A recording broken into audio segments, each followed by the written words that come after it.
அனைவருக்கும் கணித வணக்கம். இப்போ பார்க்க போகிறது 7ஆம் வகுப்புக்குரிய கணக்கு 3ஆம் பருவம் பயிற்சி 1இல் 4 அதில் 1ல் 3வது கணக்கு பார்க்க போகிறோம்.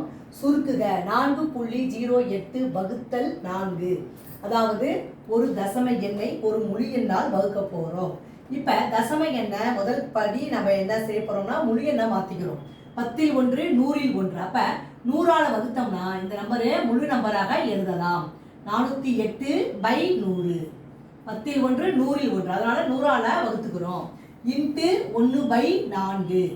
இப்போ 4ல் இந்த நம்பரை சுருக்கிக்கிறோம். 1 4 4, இங்கே 1 4 4 0, 2 4 8. அப்போ வந்தது என்ன வந்திருக்கு? 102/100.